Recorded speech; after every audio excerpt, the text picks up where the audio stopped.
everyone. Thank you for joining us here today. I'm Fabiana Bacchini, Executive Director of the Canadian Premature Babies Foundation.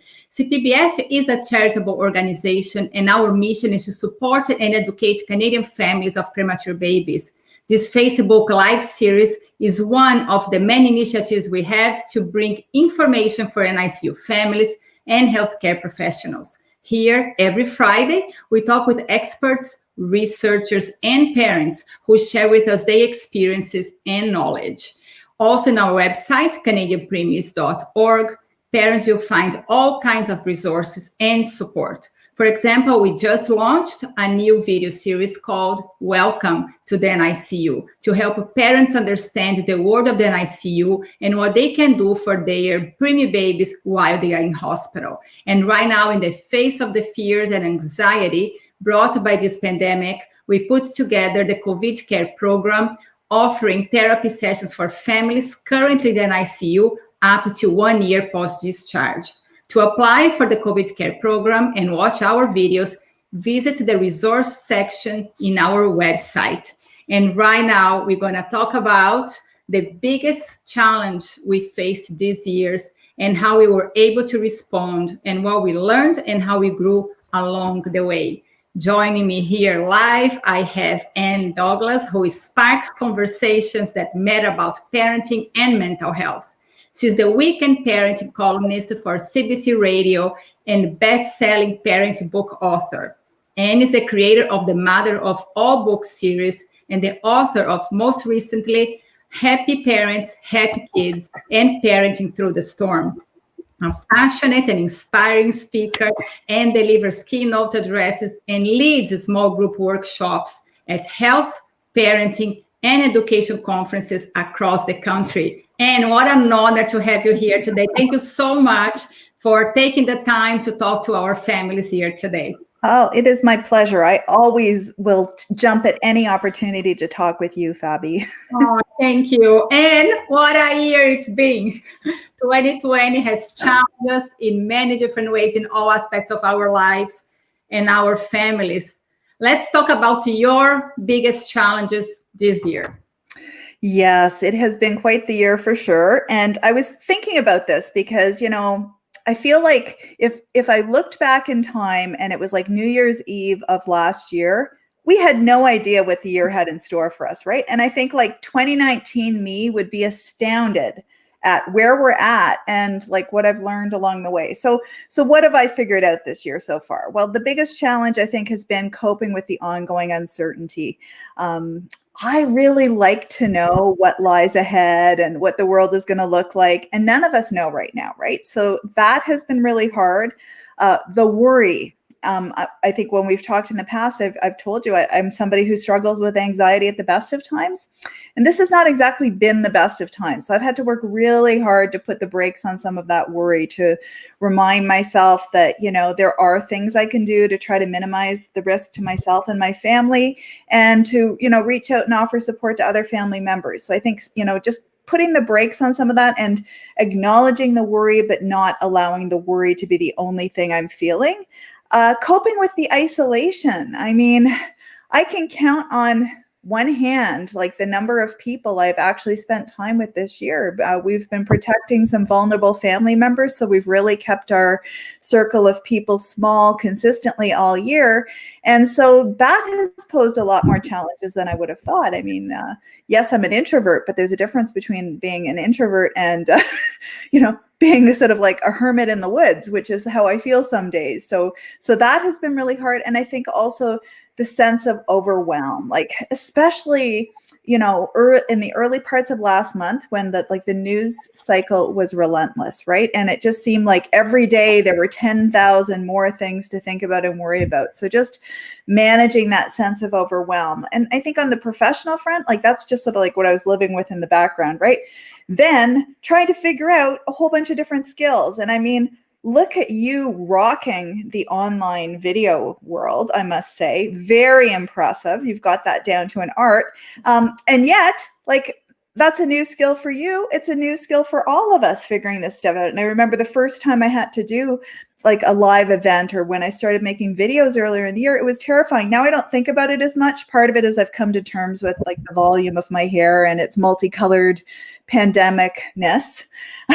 And I think if you can just let go of some of the things and focus on what it is you really want to communicate, then you can live with the fact that some days Zoom will crash when you least expect it to, or the other technology, the apps update themselves from one moment to the next, and the thing that worked an hour ago doesn't work right now. Absolutely. I feel like we have to have this flexible behavior right now. And for me, it was very hard because I am a control freak. I have to have everything under control and I know exactly what is happening. And I think I started learning to let go that way when I was in the NICU, right? I think that for me was the first time that I had to let go of the control, because there was absolutely nothing that I could control in the NICU besides my own thoughts and perhaps manage my feelings. But this is what I hear from a lot of NICU parents, that we have to let go of the control to really embrace what is in front of us. So do you think like embracing what is right now and having this flexibility of behavior, something that can help families through this time? Yeah, absolutely. And drawing on your earlier strengths, like what you were just talking about, right? Like taking inventory of other times that you've faced really challenging and scary things. Like, I think like as hard as the pandemic has been for me, I've been through life struggles before, right? I've been through really dark and difficult experiences as a family. And so I was able to say, in this moment, everybody is safe, or in this moment, I just have to focus on this, because that's how you get through those earlier times. And I guess for people who have never had a major challenge in their life until now, wow, what a first challenge to have to deal with, right? Absolutely. And let's talk a little bit about your professional side, because you mentioned about professionals stepping up to learn this new technology for all of us and how to deal with the technology. And trust me, for me, it was also a lot of letting go and a steep learning curve to know how to do technology. But for a lot of parents, we are working from home, having the kids at home. What are your feelings around that? Because, I mean, if you have an older child, it's one experience. If you have a toddler, it's a different experience. But nevertheless, we still have challenges working from home with the kids. Yes, it's funny. I've hosted a lot of community town halls on this over the course of the year. And you're right, like everybody's situation is different. And so, maybe people have young children, or they have teenagers who are not wanting to do remote learning and, like for the portion of their day that they might have to.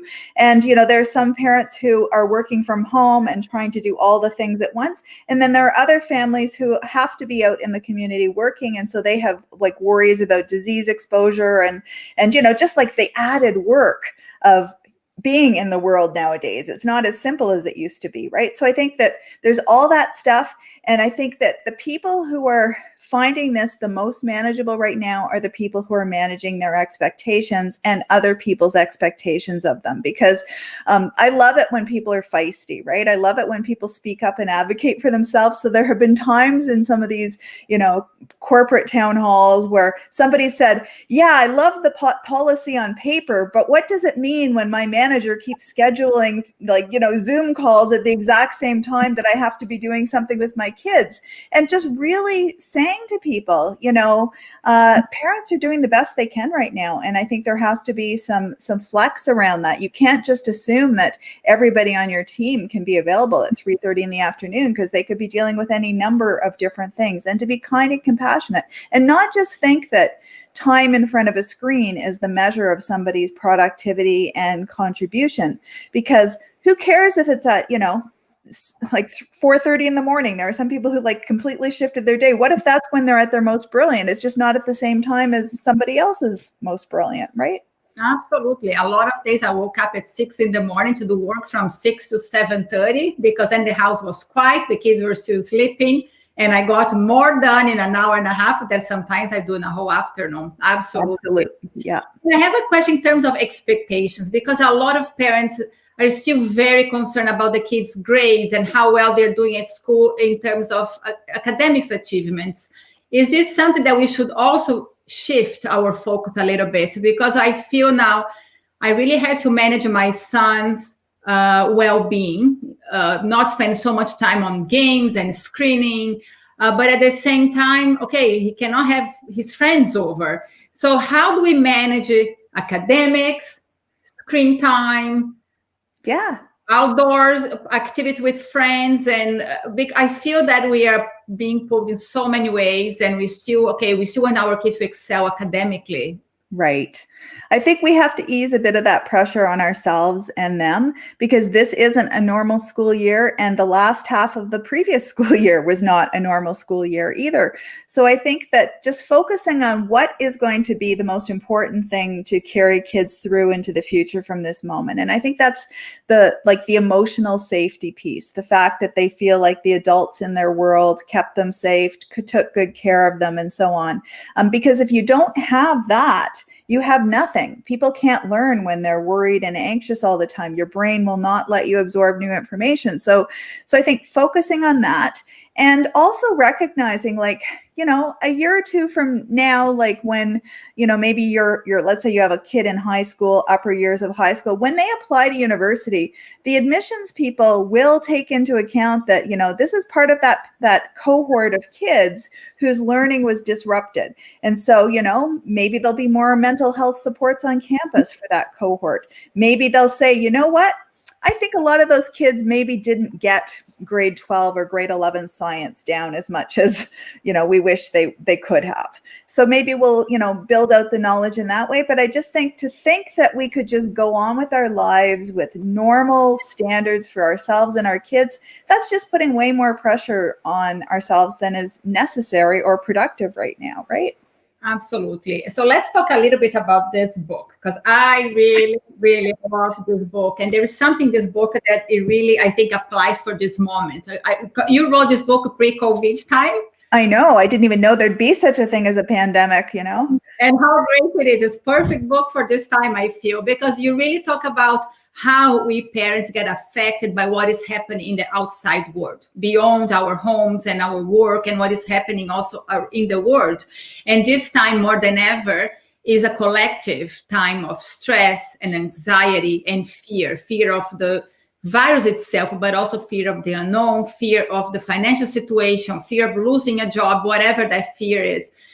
And we bring that into our homes, right? And the way we feel, our kids feel the same way. So how can we parents, considering all that is happening in the world, are able to manage that anxiety, or maybe shift a little bit to the focus on the anxiety and fear to create a happier and safe space at home for the children? Right. I think it's really helpful to remind ourselves that this is still one of the things that is within our control at a time when it feels like so many other things are not.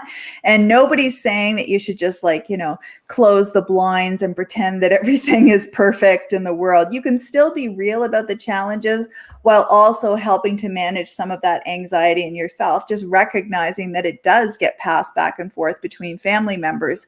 So maybe looking at some of the things that cause you to feel more anxious and some of the things that help to dial that anxiety back in yourself. So maybe, connecting with a friend or going for a walk or doing any number of things, and sharing these strategies with your kids, talking about how managing anxiety doesn't just magically happen. It's something we actually have to work at, and we can support one another in. So if you notice that a family member is feeling really stressed, maybe you could suggest a walk around the block together or doing something fun. I mean, thank goodness people keep inventing these crazy videos online. So every day there's something new and amusing that you can all laugh about. So I think that is, a big piece as well. Just being one another's cheerleading and support team, right?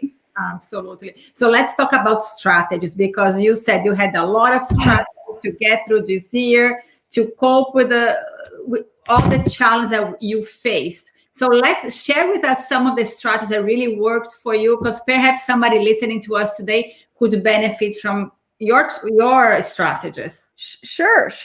A big one for me is always reaching out to other people for support. And the people who are already part of your community, they get that, right? That's the whole reason they hang out with you, is because you are a source of support to one another. That peer support is just magical stuff, right?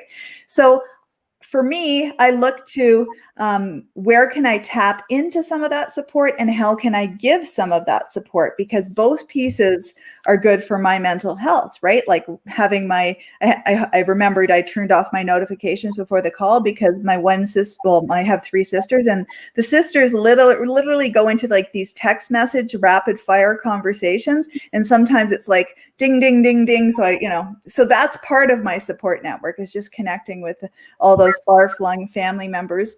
And also thinking like, who do I know in my life that might be a little isolated or a little lonely or a little vulnerable right now? And what could I do? Like just sending them a note saying I'm thinking of them. Or if I come across a photo of happier times earlier on, saying, hey, this showed up in my photos today and it made me remember that time when we did that fun thing together. So I think the support of other people and for other people is really big. I've also been working a lot on my flexible thinking skills. And yes, I am rolling my eyes because it's not something that my brain does easily. I really like to be a creature of habit. But sometimes I can push myself out of my comfort zone a little bit and decide, I'll try to learn a new skill, even if it terrifies me, or, and even just telling myself that the uncertainty is going to be the backdrop of the world for a while. And I can't problem solve my way out of this, right? Like I think in earlier times, I would have thought, okay, here's a challenge. So we'll just come up with plan A and plan B on how to deal with that challenge. You can't do that now. You could go A to Z and you still wouldn't be able to cover off all the contingencies. So that is something we can do in our families. We can talk to our kids about what it means if you suddenly have to change plans. So maybe right now school is being delivered in person, but at any time that could change to remote or vice versa. Like things could change. So talking about what would that mean for our family and how would we adjust? Recognizing what is within my control as opposed to always fixating on what's not. Because if I think about, I really need to know when the pandemic is going to be over, I'm going to drive myself crazy with that thought because nobody knows for sure right now. There's just a lot of best guesses. Recognizing what actually helps me to feel happier and calmer.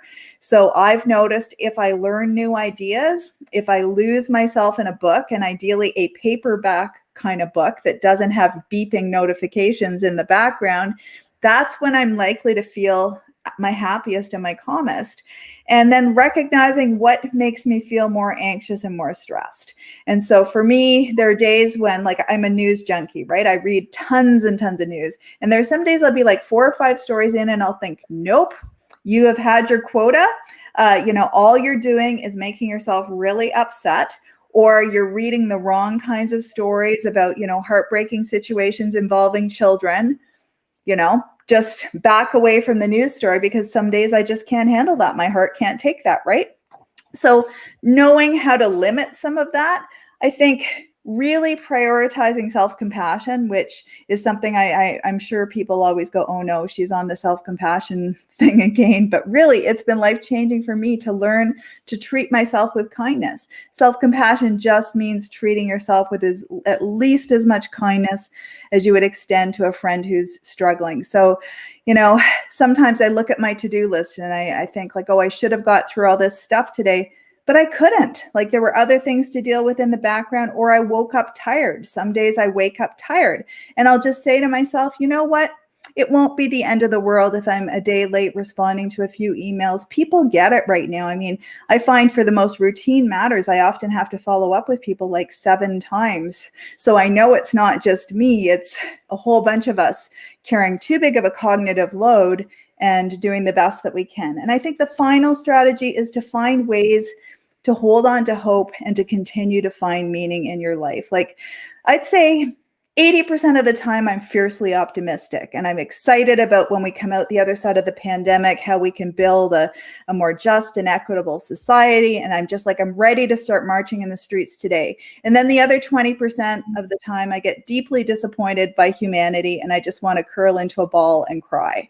So ideally, I'd like to find a little spot between those 2 extremes of feelings so that I could feel mostly optimistic most of the time. And that's what I'm sort of striving to. And in terms of the meaning piece, I'm really lucky that right now I'm hard at work on a new book for and about women at midlife. So that's giving me permission to read all kinds of amazing psychology books and to, have conversations with women and just to really immerse myself in this life stage, because the pandemic is already proving to be like hitting the pause button on a cultural level. And midlife is one of those natural kind of moments when you take stock of where you are and where you're headed next. So it feels good in that way. And honestly, if I didn't have some kind of creative project right now, I'm sure my anxiety would be 10,000 times greater. So I'm so grateful to my agent for selling this project back in February, right before we knew there was even going to be a pandemic.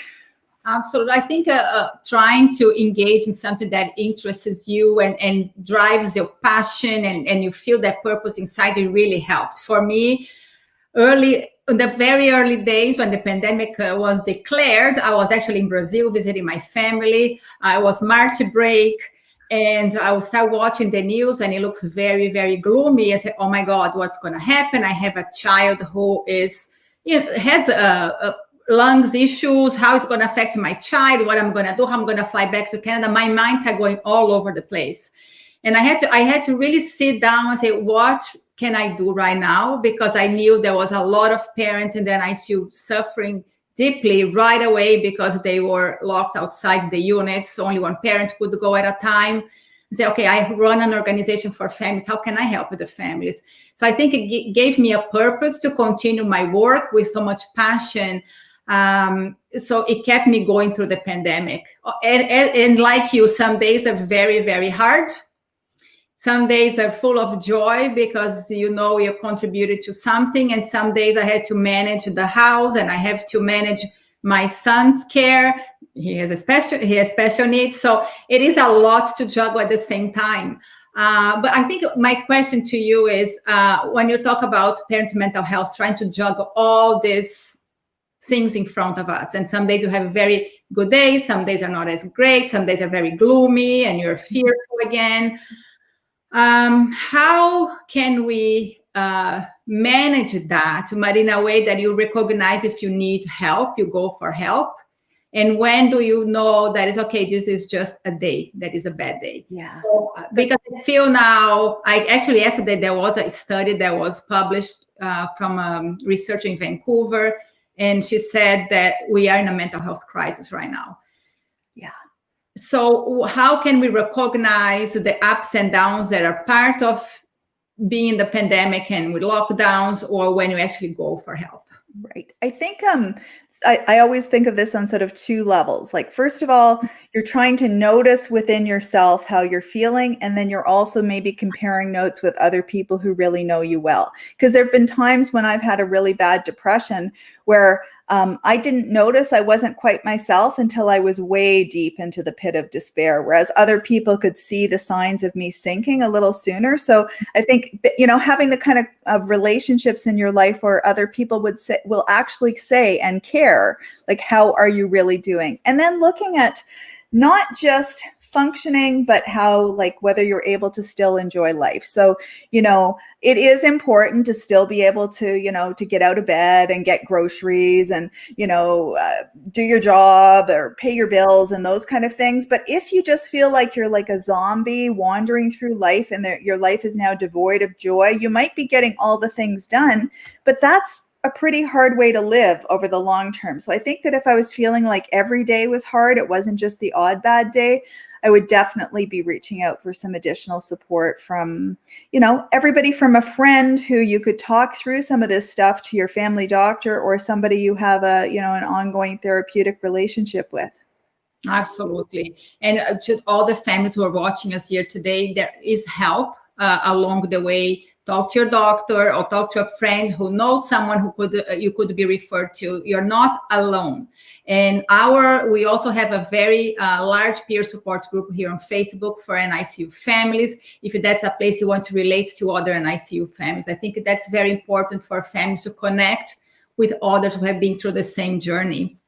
So, Anne, let's talk about what you learned and how you grew in 2020. And before we go that, I want to say hello to people joining us from Saudi, from Libya, from Brazil, and other places in Canada. Hello, and if you have questions for Anne, feel free to send on the comment box. Yeah, wow. So such a global audience. Very exciting. So yeah, okay. In terms of what I learned, holy cow. I think a big thing that I learned is that it doesn't actually take a lot to make me happy. I really appreciate the simple things. So, going for a walk, having a conversation with somebody I love, spending time in nature, learning something new, always enjoying good tea, never settle for bad tea. And sometimes just finding a way to take a mini vacation from the world, like lose yourself in a Netflix series that is just total escapism, all those things. I also learned that relationships mean everything to me. Like it's those moments of connection with somebody I love that are the memories I'm going to carry with me from this year. Like we had a very joyous event back in August. We went to Peterborough City Hall where my son and his girlfriend got married, and it was only the four of us. It was a really small and intimate ceremony, but it was incredibly beautiful. I mean, we all wore red and black plaid, so it wasn't your traditional formal wedding. It was very, very informal, but you know what? It was so fun and it was magical. So relationships. I also learned that I'm capable of making sacrifices over a very long period of time in order to keep other people safe, and that makes me proud of myself that, I didn't sort of feel like I wanted to take unnecessary chances because I was feeling discouraged in the moment, but rather I thought, you know what? I have the ability in my life to limit my social contacts simply because I'm a writer who works from home, and not everybody has that luxury. So maybe I can balance off the risk to the community by being careful in a way that maybe other people can't. I learned that I'm not quite as introverted as I thought I was. I honestly thought that, being alone in the woods forever with tea and books, there are worse things that could happen to a person. There's a limit to that. I have started to really miss people, and just, the ability to go to my local women's group and sit down around a boardroom table and just shoot the breeze with a lovely group of women. We haven't been able to do that at all. And similar kinds of things. I miss visiting my dad and my sisters. I saw my dad once this year on lawn chairs in his front yard in Mississauga, but we're really working hard to keep him safe. And my sisters and I, we usually have like a holiday thing called Sister Fest, where we get together and just enjoy being sisters. It's so fun. It's like an annual tradition, and we can't do that this year. And I guess the final thing is I learned that I still have a lot of thinking and learning to do as a human. I mean, this has been a year of so many important conversations about equity and justice, and I'm still in the beginner stages of learning about a lot of these issues, but I'm excited to be doing the learning. Absolutely. And thank you so much for joining us here today. I have your website up on the screen because you have amazing information there. All the information about Anne's books are there. They are great reads. And I think at this time more than ever, Your Happy Parents, Happy Kids, it's such an important book for everyone to read. And thank you so much. Thank you. It was a pleasure. Thank you. And for all of you joining us here today, thank you. Today's videos will be available on our website as well as on our YouTube channel, as well as all the other videos that I've done since the beginning of the pandemic are already available on our website, Canadian. Let me put the link here, which is the CanadianPremies.org. We are a charitable organization, and we believe that through education and support, we can empower families, ensuring they are ready to care for their premature babies. Please visit our website and consider make a donation. It's CanadianPremies.org. Together, we can create a brighter future for all premature babies and their families. So I see you again next Friday, 1 p.m. Eastern Time. Stay well and have a good weekend, everyone.